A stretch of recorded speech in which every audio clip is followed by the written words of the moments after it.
Привет, привет. Welcome to Odessa on a glorious October's evening here.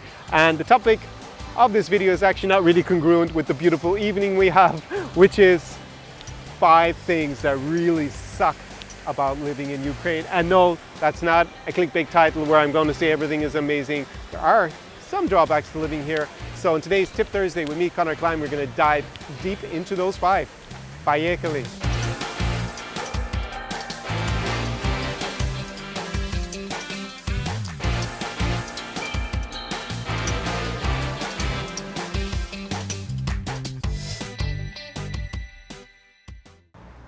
So this guy here is Taras Shevchenko, and he is the national poet of Ukraine. He is relevant to the first thing that sucks about Ukraine, and that is language, because he actually wrote in the Ukrainian language, wrote a lot of great poetry. But as much as I love Ukrainska mova, the Ukrainian language, you might have to be learning a lot of it when you come here to Ukraine. Especially that is difficult if you first move here and you haven't learned either Ukrainian or Russian before, because the level of English language skills in Ukraine is still incredibly low compared to the rest of Europe.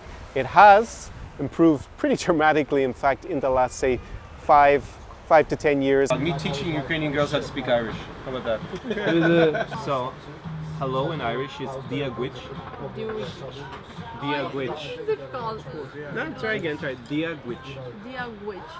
Very good. Very good. And to say how are you, one of the variants is Konasatatu. Konasatatu or Kirky Wilfu, but Konasatatu is probably easier. Now, I don't want to exaggerate. Of course, you can go to the touristic areas like go to the center of Kiev, or here in Odessa. It obviously gets a lot of international tourists.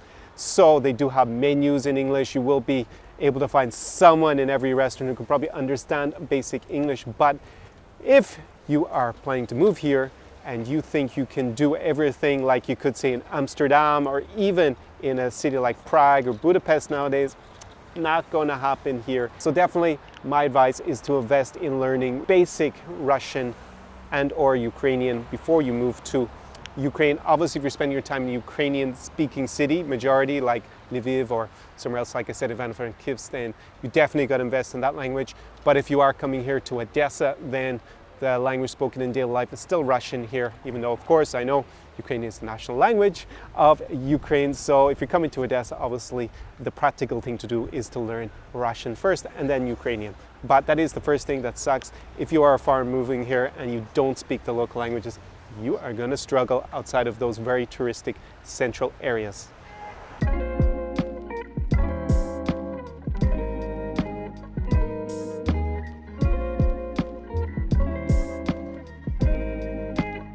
So second thing that really sucks about living in Ukraine, and that is the state of the roads. And I'm on a very nice path through Park Shevchenko here, but in general, state of the roads is pretty diabolical.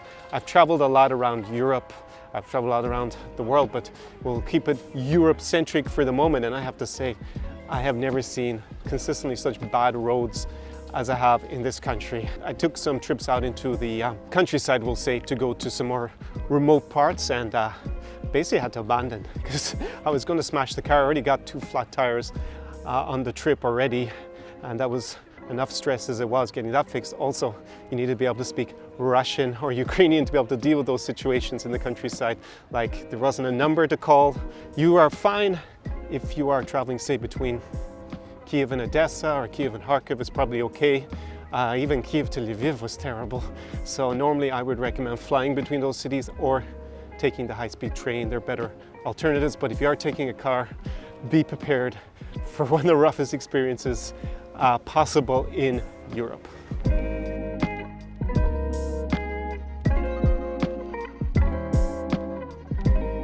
So another thing that sucks in Ukraine and is a real inconvenience, a bit like the skateboarders who are here in front of the town hall making lots of noise when I'm trying to film, it's actually the bureaucracy in Ukraine.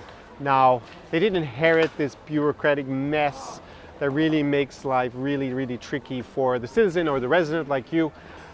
But man, yeah, Soviet style basically. They have been trying to reform it, but it is still only at the beginning of being reformed, becoming like, say, other parts of Central or Eastern Europe that have been reformed, that have made it into EU. Like let's take Estonia example, where you have like e-residency, and there's definitely been a huge emphasis on digitization and making things streamlined and simple for you.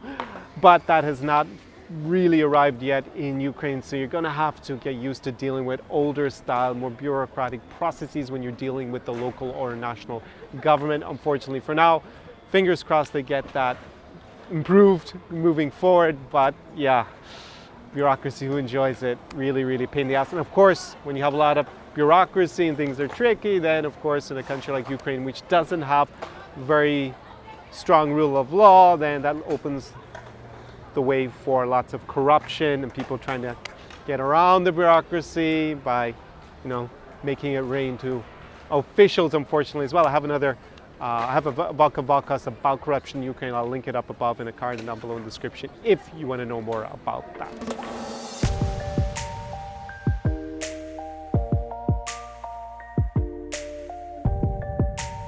So probably the biggest thing that sucks for foreign guys, whether they come to live here or they're just visiting, is trying to avoid the scammer girls, those romance scams. Unfortunately, they sully the name of the entire country. I have tons of other videos about it, how to avoid them, all the different types of scams. I'll link a few of them down below in the description up in cards there if you haven't already watched them. But basically, they are probably the biggest danger. Some of the examples are the meal plan scam, where you're just basically seen as an ATM to fund someone's trips to restaurants and taking Instagram photos, or it's a little bit more serious. It goes up into the restaurant nightclub scam. We're actually getting done for about $1,000. That's the average scam value. It's about $1,500 US in those. On top of that, it can be really, really serious, where maybe you're actually even drugged and assaulted and all that stuff. Those are pretty rare, but in general, romance scams, you see so many of them. Please avoid them like the plague. So the fifth and final thing that really sucks about living in Ukraine is the service. Service can be really, really poor here.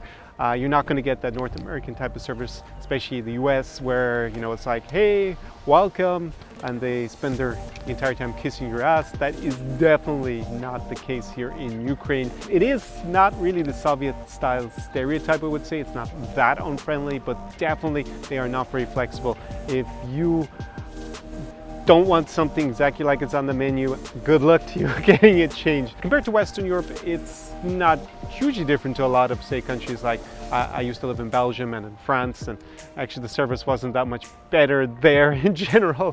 And so in some parts of Western Europe, it can be just as poor. But definitely that is one thing you're going to notice if you move from the US to Ukraine, is the complete lack of service in the catering industry, and also in general moving off specified deliverables. They are not very flexible on that. Tipping, by the way, is normally between about 8 and 10%, I would say, in restaurants, so it is less than the 20% that you normally tip in the US. So as a bonus thing that sucks, because it's not really something to do with the country per se, it's the fact that you are going to have to keep explaining to people here and probably people back home, why would you ever move to Ukraine? It is something that is treated with suspicion, especially by a lot of Ukrainian girls. Like, why would you move here? Everybody wants to leave and go normally to Western Europe, or to Poland, actually, not even Western Europe. It's just go to the European Union. Or maybe, in the past, I think it was more moved to the US. I think that's a lot less attractive because they have a lot easier access to the European Union. Schengen is visa-free, so of course you could go there. You're not allowed work, but it is very easy to get a work visa, for example, in Poland. So why would you come here to Ukraine, where in general wages are very low? Of course, if you're not reliant on the Ukrainian wage and you have moved for at least part of the year to Ukraine, then the price is obviously a lot lower here, so your cost of living and then your quality of life can actually be several multiples of back home in North America or Western Europe.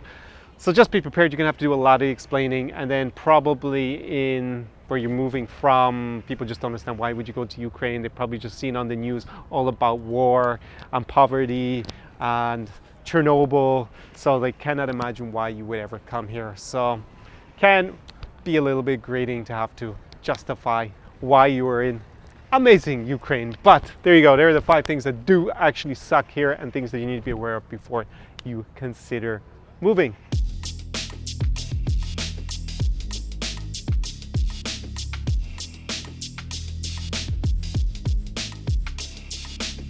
5 things that suck about living in this country. But as you've seen from the rest of my content on this YouTube channel, there's still enough amazing reasons to come and relocate to Ukraine, whether that happens to be for 3 or say the entire year, 12 months, a year.